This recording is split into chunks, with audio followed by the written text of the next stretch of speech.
And I want to welcome you to the NAMM show. This is Terri Quinlan, and I'm here with Kelly Lewis. And we're going to learn a little bit more about her connection to music, her songwriting. And she's got some interesting stories that have to do with Elvis Presley.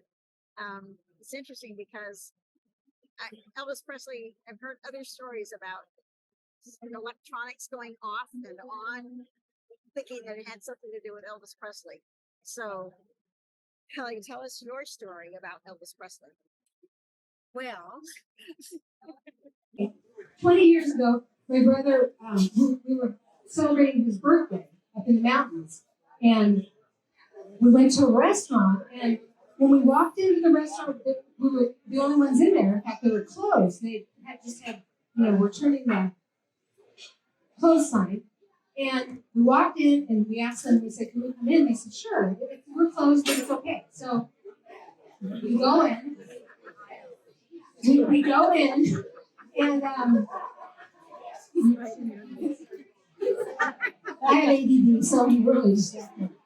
Okay, so basically we go into the restaurant and we sit down, we order our drinks, our pizza, and my brother's opening up his birthday present. He's opening all these gifts and everything. He ends up opening the gift that Tim and I bought him. It was one of those gas station attendant shirts with like a little name badge on it, and it said Elvis on it because my brother was a huge Elvis fan. So as he's doing that, this jukebox, which is like way far away, it's like double the size of this, way over there, and turns on by itself and it starts playing Elvis music, and it played it over and over and over, like many songs, and it was right in the instant that he opened his present with the name Elvis, so we were like, oh my God. Yeah, there's nobody else in the place. So that's kind of what the song is about. Yeah. So several years later, Kelly comes up with the tune, starts writing some lyrics down. She wrote the lyrics, then she wrote the tune. Yes. Okay, she played the tune for me, and I said, there's something wrong with it. The cadence isn't correct. You need to write some more lyrics. So she goes, well, this was her first song, granted, that she'd ever written. She goes, well, apparently I can't write music. She put it away, didn't do anything with it. But fast forward a couple of years, she wakes up in the middle of the night, goes into our office, on the desk, opened up are the lyrics to Elvis on the jukebox, and now she can take it from here. But probably not. Started recording it on my phone what I was hearing, bit by bit by bit. And so I get the whole song. I'm like, Tim, I wake him up. I'm like, I have a hit. I know it's a hit because God gave me the lyrics and Elvis gave me the tune. so I ended up, later on in the day, I woke up because after this happens to me, it's like I feel like God funnels things through me. And after that happened, I went to sleep and I woke up and I went on Facebook. And when I went on Facebook, I discovered that it was Elvis Presley's work. Oh, yeah. So I still have the screenshots of, the music that I recorded and it says something like Elvis Jukebox or something like that. That's what I called it. Right. So yeah, I still have that on my phone. So 100% influenced by Elvis Presley. It's interesting because after you had told me that story, I walked different places doing different things and came upon like an Elvis Presley purse and an Elvis Presley license plate. It's like, what? So I can see he's still so popular. You see the icon everywhere. Yeah. And I recently heard a story with Larry King, who interviewed Elvis's long-term girlfriend that he never married, forget her name. But she talked about how when he passed away, how in the apartment that she lived in, the electricity only in her apartment went out. She was in complete darkness, and everyone else in the apartment building had power. And she just said it was Elvis saying goodbye. Wow. Like, so amazing. That is so crazy. these tricky things go on with Elvis Presley. Yeah. I know our friend Steven, his greatest influence was Elvis Presley, Jailhouse Rocks. Anyway, I can just envision him as a little boy with this microphone singing that song. Yeah. You know, and he got that inspiration and never to look back about being a musician. The funny thing about that though is that I didn't know this at the time, but I'm actually related to him. I mean, it's distant, but I'm like, I think 7th or 8th cousin to him. Really? Yes. My niece did the DNA thing, and it came back. And Oh, it showed the how and who and like now I don't remember you telling me that. yeah. That's And because awesome. honestly, if I'm being honest, my brother loved Elvis, but I was not like I loved him, but I wasn't like But not, yeah, me too. fan. I was in high school when he was really popular, and me too. As all the girls were going crazy, and he's okay. Yeah. So that's a cool story. Yeah. So let's go back because I know you did end up recording this song, which is what was the name of it again? It's called Elvis on the Jukebox, and we recorded it the first time because we recorded it. But I always felt my sister and I recorded it, and I always felt that it was a song that should be sung by a man that sounded kind of like Elvis. That's because that's how it came to me. Right. And so never was I really happy, although the song, it charted in the UK and did really well. In fact, it's still one of our top downloads. That's congratulations. Yeah. That's a really proud thing to say. I know I've got a friend, the Venice group.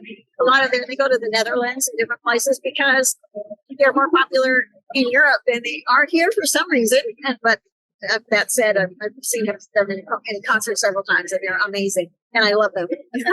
So you never know what happens once you're in the marketplace. That's all that really matters, right? Yeah, exactly. You never know. So well, and then we ended up recording it a second time. That was recent, and you actually came to the single release, yeah. Which we had at an Elvis themed restaurant. And it was awesome. Though we filled the place, you saw. Yeah. So that was really great. They're called Azteca in Garden Grove. Yeah. Anyway, so that second version, we found our man to record it. So so that's very featuring cool. Pat Henn. So Elvis on the Jukebox featuring Pat Henn. Yeah, and your music is available on iTunes and Spotify, right? So they might hear it. Yeah, pretty much every platform. Yeah, and it's Kelly Lewis. Yes, and you have a Facebook connection. So what about any other online connection? We are Smith Sisters and the Sunday Drivers, and we're on everything, on Twitter, Instagram. And you're doing some radio programs abroad in different places. Yes. There, actually, we recorded a new song called "Somewhere Out There." It's an original by a man by the name of Butch Black. He actually passed away, but it's kind of a unique song in that he had relatives that passed away from Alzheimer's, and so he wrote this song coming from the perspective of someone who has Alzheimer's, kind of in a way to thank the caregivers.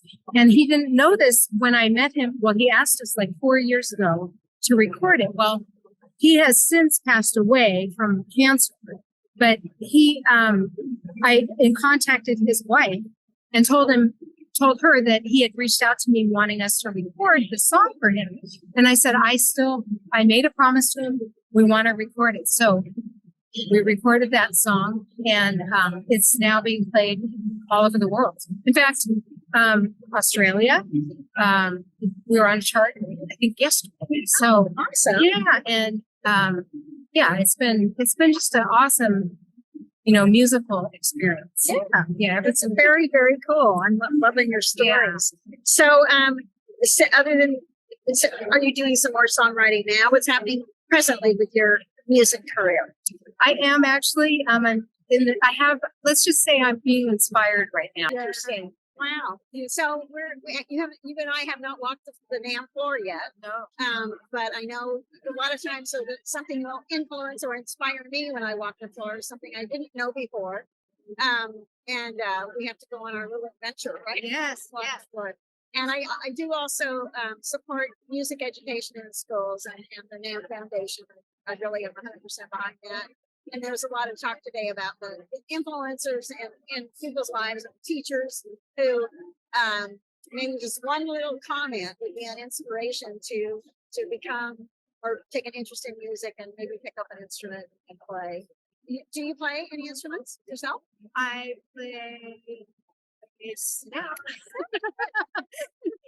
You must be talking about mandolin, I think. Yeah, I do want to learn a mandolin. I even have one, but I haven't learned it. Okay. Yeah, I mean, I know a few chords, you know. Yeah. But and then also my dad had left us his upright bass. Oh. It's with my sister.